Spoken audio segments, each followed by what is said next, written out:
Olá, como está? Como foi a sua semana? Estamos juntos mais uma vez para estudar a Bíblia, a Palavra de Deus.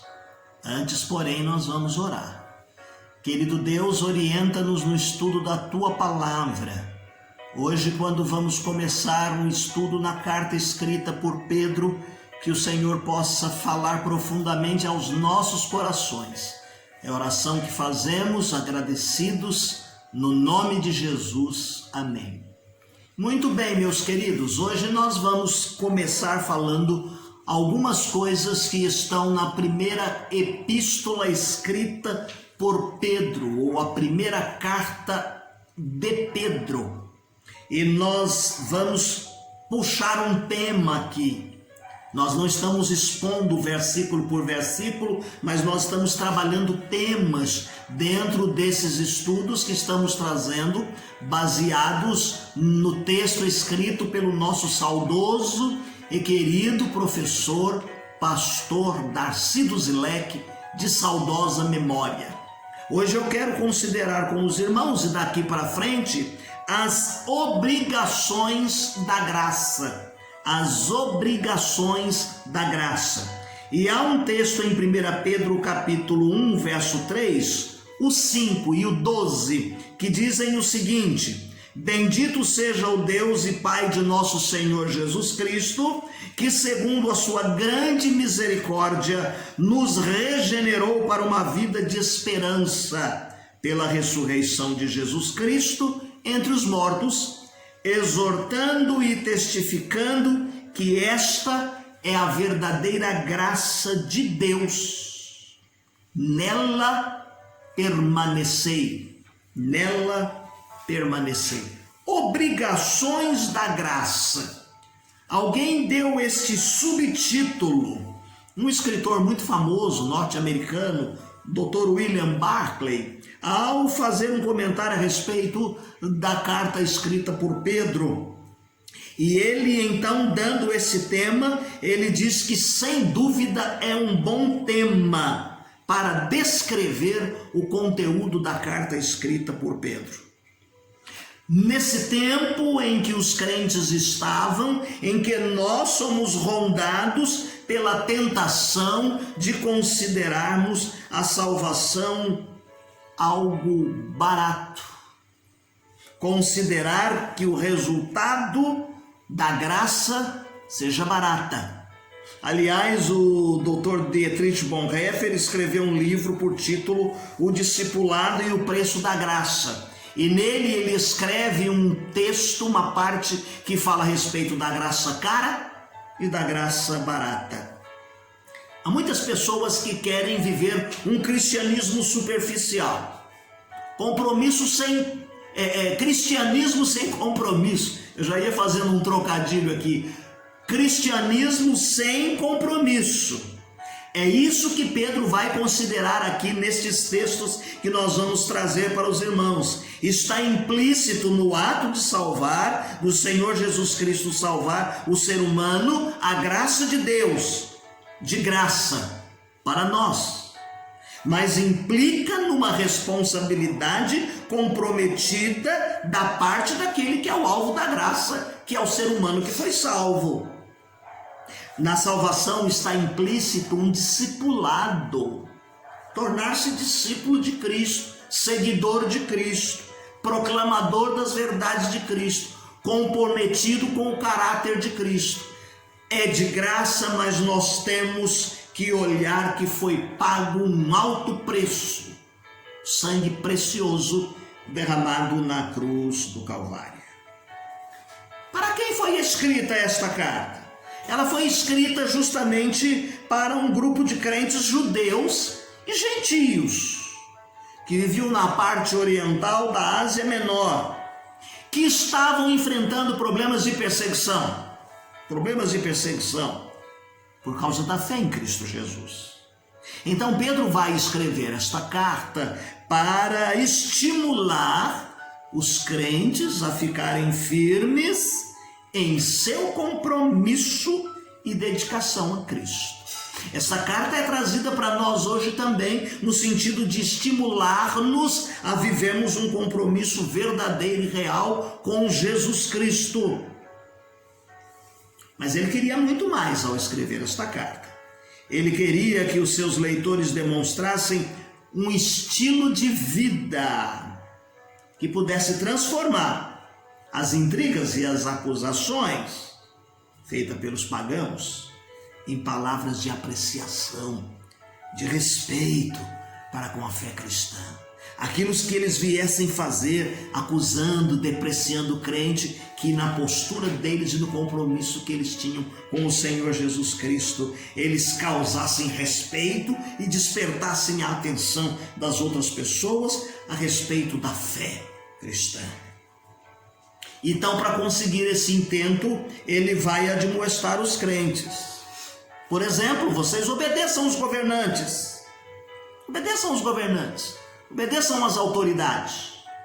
Ou ele se refere também aos lares e ele diz aos maridos e às esposas que eles devem demonstrar dupla honra, que eles deveriam submeter-se um ao outro e honrar um ao outro.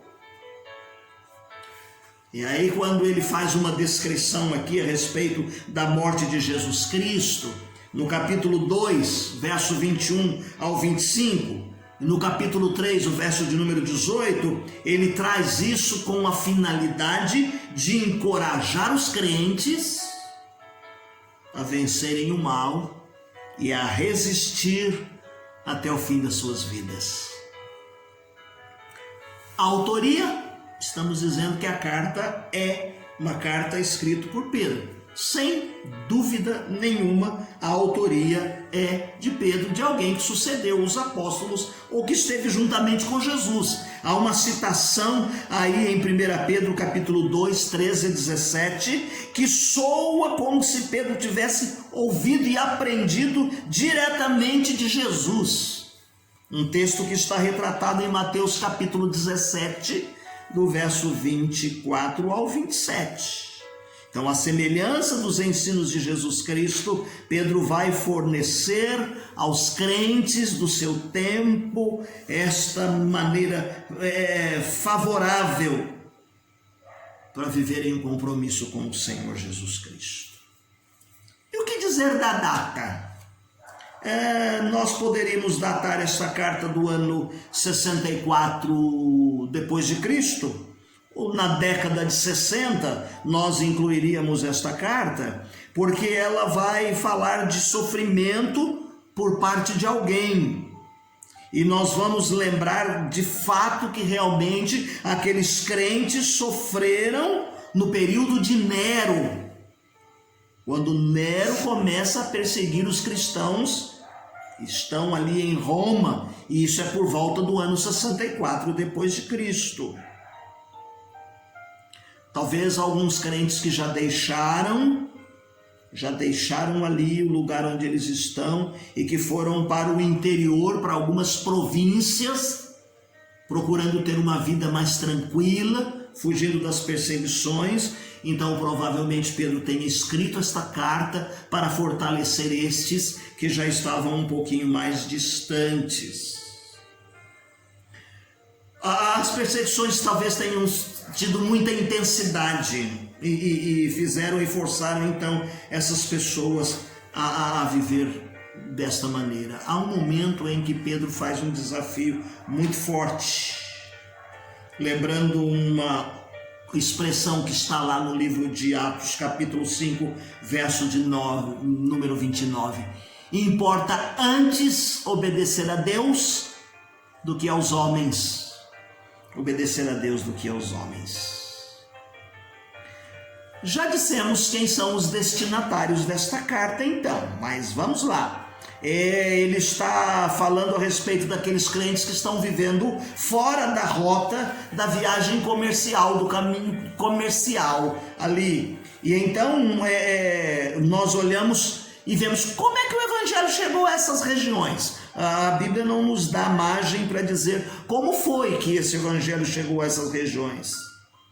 Mas como nós dissemos, nesses lugares predomina muito colônias de judeus, população de origem gentílica, numéricos, muitas pessoas, talvez com essas fugas, eles foram para esses lugares distantes. Então, aquele que está conduzindo a carta, que está levando a carta, ele vai fazer uma volta, ele vai passando por estas províncias e ele vai culminar com uma viagem ali em Bitínia. As referências que Pedro faz são pecados de idolatria, capítulo 4, verso de número 3. Haviam pessoas que ainda estavam se convertendo, não estavam totalmente convertidas, e elas precisavam ser alertadas, porque ainda estavam ignorantes a respeito de algumas coisas, e elas precisavam ser alertadas. Daí o capítulo 1, verso de número 14. Nós olhamos, meus queridos irmãos, a forma de vida dos gentios e a forma e o estilo de vida dos judeus. Pedro diz assim: vocês antes não eram povo de Deus, agora vocês são povo de Deus. Talvez na maneira de viver, na maneira cristã de existir agora. Antes não erais povo, mas agora sois povo de Deus. Então ele vai dizer para esses crentes que, mais uma vez nós dissemos, dispersos fora da Palestina, eles precisavam receber esta carta. E Pedro então considera e diz assim que eles são peregrinos, forasteiros, mas que foram separados pela vontade de Deus, Então o tema principal desta carta que nós vamos tratar daqui para frente é a graça. A graça. E ela é mencionada várias vezes, essa expressão pode aparecer na sua versão bíblica graça ou agradável, que é a mesma tradução do original grego. Mas o objetivo de Pedro é dar testemunho da suficiência da graça de Deus. Pedro também trabalha os problemas do sofrimento nesta carta. Então ele escreveu palavras de esperança para os seus leitores em virtude da perseguição que eles estavam enfrentando. Capítulo 1, verso 4 ao 5 e capítulo 5, verso de número 4. Ele descreve o sofrimento como tendo um propósito. Permissão de Deus pelo sofrimento, havia um propósito nisso. E eles deveriam superar com paciência, perseverança, paciência e perseverança. Eles deveriam demonstrar alegria, mesmo em face aos problemas. Está lá no capítulo 4, verso de número 13. Para as pessoas de fora que não são espirituais, pode haver um contrassenso. E elas dizem, mas que história é essa? No meio do sofrimento, no meio da dificuldade, mostrar alegria? Sim, Pedro vai escrever, encorajando as pessoas a seguirem a Cristo como Cristo sofreu. E Deus requer dos crentes que perseverem em meio ao sofrimento. Capítulo 4, verso de número 19. Hoje nós vamos parar aqui, ok? Nosso próximo encontro nós vamos falar a respeito do conteúdo, então, da primeira carta escrita por Pedro. Tá? E então nós vamos nos deleitando aí nestas coisas maravilhosas que ele vai falar a respeito das obrigações da graça. Termino lendo aqui as expressões do hino de número 79. Um bom amigo e fiel achei, Jesus meu Salvador. Contar aquilo que fez por mim, eu quero sim e com fervor. Graça real sem fim, mostra Jesus por mim. Gozo me dá, alegria sem par. Que prazer, prazer. Deus te abençoe. Não deixe de fazer a nossa leitura diária que vai aparecer aí no final da nossa transmissão. Ela é importante para a sua edificação, para o seu alimento diário, mas ela também nos conduz a situações que eu cito aqui na lição e que às vezes eu não fico lendo o texto aqui para nós ganharmos tempo e que você vai ter fresquinho aí na sua mente. Deus te abençoe. Tenha uma semana feliz e abençoada.